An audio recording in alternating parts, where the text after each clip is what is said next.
Well, today we're going to have some fun with some modern expressionism. I've got some paint out here, and I'm just going to start getting engaged on this full sheet of watercolor paper. This is Arches 300 pound, and I'm just going to get pigments out, and as you can see, I'm just grabbing blue, and I'm just making random large sweeping brush strokes. You're also going to see that the film will split at times because I kept getting my head in the way and everything would get all fuzzy. So you'll see some clips where it's clipped out, but I think you'll get the gist of what I'm doing here without having to see every single thing. I also did speed this film up, so we're not here all day. I was going to just do a very quick video here for you guys and just show you and talk to you a little bit about modern expressionism. So by having a small piece of paper and sitting with a small brush doesn't really give you the opportunity to really engage and get into the painting. By pulling out a full sheet of watercolor paper and just having a good time is expressionism, okay? You want to see bold sweeping marks with your brush, okay? You want to see bold pops of color. So that's what we're going to see here coming into play. And right now I'm just putting in some green because a field would have greens, and that salt is going to kind of lighten up that area. I'm dropping a little bit more down, just kind of watching what's going on. It looked like some of it was dissipating and was probably a little bit too wet. So as it kind of started drying a little bit more, I ended up just throwing just a little bit more salt in there. So I really want to get that effect in this painting. So you kind of have to watch all that. And some colors I feel work a little bit better when it comes to salt effects than others. So if you're having some difficulties with that, it might be the color that you're picking, and it could be the climate that you're dealing with, and maybe having the heat on in your house, blah, blah, blah, blah, blah. And so right now you're saying, what is that? Okay, that is just liquid watercolor.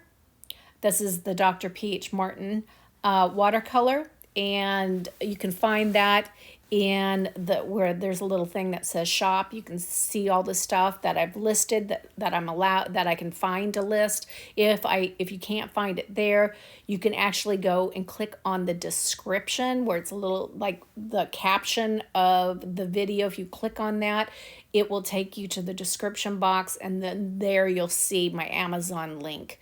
Where it will take you to Amazon, and you can see my Amazon store where all the supplies that I like to use or suggestions for you guys are all sitting in there. So you can just take a look at all that different stuff that I have picked and just order. That's all you do. And then I make a small commission, which helps support my channel. And so you can see that I've got a little container here of something that I'm dipping my brush into. That is just some granulation fluid, just throwing a little bit of it in there. Again, I am looking to make effects to happen. And by just putting a little bit of that granulation fluid down, I'm just hoping that it helps to create more interesting effects. So right now you can see that they probably look like flowers and you have no idea what they are, but that's what it's all about. It's really about the viewer's interpretation, okay? It's whatever they see. And if they ask me, well, what flowers were you creating? Well, I didn't have any specific flowers in mind. These were all just spontaneous marks that are then kind of coaxed into a little bit of detail, not a whole lot, but for the most part, it's all about energy and brushwork. And on this fan brush, I'm just going in and just dropping in some texture with that, just creating some flowers with that. And that one that I have, that brush, I feel like the one that's the acrylic fan brush has a tendency to work better than the watercolor one. The watercolor ones are a little bit softer, whereas the acrylic ones are a little bit stiffer, but you get a little bit better texture with the acrylic one. And I think this is just a Royal Langnickel that I used. I bought a long time ago, but they're out there. You can get those at Michael's. You can get them. I'll list it in the shop if I can, and so you can get yourself one of those. And right here, I'm just going in with a really deep green. Use whatever green, and a really good deep green here is undersea green is really nice for a really deep, dark, moody green. So if you're looking for something dark and moody, that's not what I used here today. I used the one from the Paul Rubens watercolor kit that I've been using in the last tutorials. And I really like that green in there, but it is a lot like the Undersea Green by Daniel Smith. Or you can get the Dusk Colors by Van Gogh. The Dusk Colors by Van Gogh are also fantastic. They're really inexpensive and they're really nice. I really like their Dusk Colors.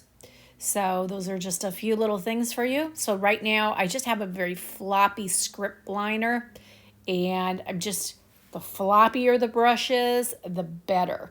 So we're seeing a lot of texture, we're seeing a lot of movement, and the other thing with modern expressionism is that bold color.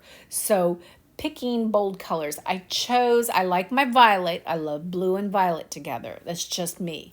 It's just part of what I gravitate towards.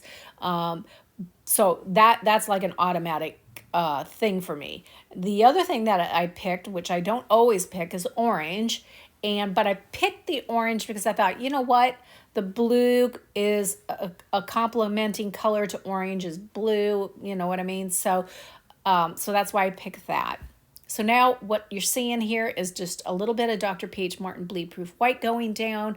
I'm just making sure that it does go on paper that is wet, so it kind of diffuses and kind of works into the background and it kind of fans out a little bit. If it just sits on the surface and doesn't move, then it looks like you just painted you just brushed your teeth in front of your painting. You do not want it to look like you stood there and brushed your teeth. So don't do a splatter with white unless you're doing snow. Don't do it on a dry piece of paper. Make sure that paper is wet. So that way you do have some white that will diffuse. Now, some of the spots may not move because they're going to hit some of the drier areas, and you can always back them off if they look weird. But for the most part, I just embrace it. It's very spontaneous, and I'm just letting it be what it's going to be.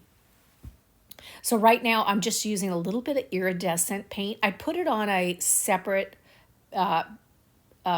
plate there because they have this tendency to dry really hard, and it doesn't like to reactivate very well. So I only put out as much as I need, and then whatever is left over, then that ends up, I'm not able to really save that. It's just part of using that kind of paint. Now, I did use the American Journey, so check that out.